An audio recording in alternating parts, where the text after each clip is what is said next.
नमस्कार. जय श्रीकृष्ण. श्रीकृष्ण चैतन्य प्रभु नित्यानंद श्री अद्वैत गदाधर श्रीवासदि गौर भक्त वृंदा. Rejuvenating text 7 and text 8 of chapter 2, the activities of Maharaj Agnidhra of 5th canto, the creative impetus of Srimad Bhagavatam. Text 7. का त्वम चिकीर्षसि च किम मुनिवर्य Shelley मायासी कापि भगवत्पर देवतायाः विज्जे बिभरषि धनुषि सुहृदात्मनो अर्थे किम वा Mrigan मृगयसे विपिने प्रवत्तान. The prince mistakenly addressed the Apsara, O best of saintly persons, who are you? Why are you on this hill and what do you want to do? Are you one of the illusory potencies of the Supreme Personality of Godhead? You seem to be carrying two bows without strings. What is the reason you carry these bows? Is it for some purpose of your own or for the sake of a friend? Perhaps you carry them to kill the mad animals in this forest. While undergoing severe penances in the forest, Agnidhra was captivated by the movements of Purvachitti, the girl sent by Lord Brahma. As stated in Bhagavad Gita, Kamais tais taira ruta jnanaha.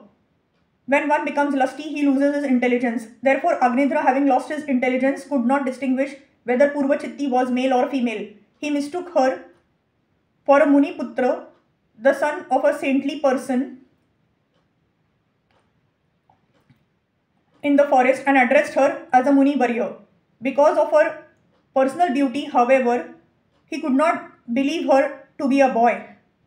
He therefore began studying her features. First, he saw her two eyebrows, which were so expressive that he wondered whether he or she might be the Maya of the Supreme Personality of Godhead. The words used in this connection are Bhagvatpara Devatayaha. Devataha, the demigods, all belong to this material world, whereas Bhagwan, the Supreme Personality of Godhead, Krishna, is always beyond this material world and is therefore known as Para Devata. This material world is certainly created by Maya, but it is created under the direction of the Para Devata, the Supreme Personality of Godhead. As confirmed in Bhagavad Gita, Maya dhyakshen prakrutiha suyate sa characharam. Maya is not the ultimate authority for the creation of this material world. Maya acts on behalf of Krishna. Purvachitti's eyebrows were so beautiful that Agnidhra compared them to bows without strings.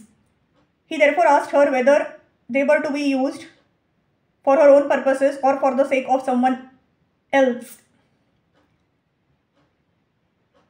Her eyebrows were like bows meant to kill animals in the forest.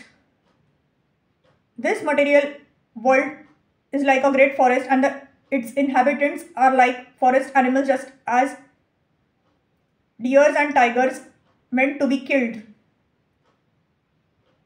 The killers are the eyebrows of beautiful women. Captivated by the beauty of the fair sex, all the men of the world are killed by bows without strings, but cannot see how they are killed by Maya. It is a fact, however, that they are being killed bhutva bhutva praliyate. By dint of his tapasya, Agnidhra could understand how Maya acts under the direction of the Supreme Personality of Godhead. The word pramattan is very significant. Pramatta refers to one who cannot control his senses. This entire material world is being exploited by people who are pramatta or vimudha. Prahlad Maharaj said, सोचेत ततो विमुख सेतस इंद्रियार्थ माया सुखाय भरम उद्व हतो विमूढ़ान. They are rotting in material activities for transient material pleasure and spoiling their lives, toiling all day and night simply for sense gratification with no attachment for love of Godhead. I am simply lamenting for them and devising various plans to deliver them from the clutches of Maya. Bhagavatam 7.9.43. Karmis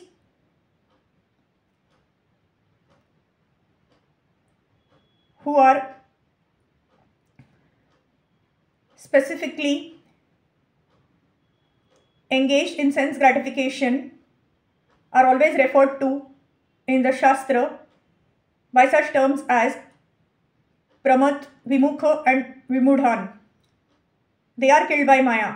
However, one who is apramata, a sane sober person, a Dhira, knows very well that a human being's primary duty is to render service to the Supreme Person. Maya is always ready to kill those who are Pramata with her invisible bows and arrows. Agnidra questioned Purvachitti about this. Text 8. Bana vimau bhagvatah shatapatrapatrau shantavapunkha ruchiravati tigmadantau kasmau yuyunkshasi vane vicharanna vidamah kshemaya jada dhiyam tava vikramo astu. Then Agnidra observed the glancing eyes of Purvachitti and said, "My dear friend, you have two very powerful arrows, namely your glancing eyes. Those arrows have feathers like the petals of a lotus flower. Although they have no shafts, they are very beautiful and they have very sharp, piercing points. They appear very peaceful, and thus it seems that they will not be shot at anyone. You must be loitering in this forest to shoot those arrows at someone, but I cannot understand whom. My intelligence is dull and I cannot combat you. Indeed, no one can equal you in prowess, and therefore I pray that your prowess will be for my good fortune." Agnidra thus began appreciating Purvachitti's powerful glance upon him. He compared her glancing eyes to very sharp arrows. Although her eyes were as beautiful as lotuses, they were simultaneously have shaftless arrows, and Agnidra was therefore afraid of them. He hoped that her glances upon him would be favorable, because he was already captivated, and the more captivated he became, the more impossible it would be for him to remain without her. Agnidra therefore prayed to Purvachitti that her glances at him would be auspicious, not futile. In other words, he prayed that she would become his wife.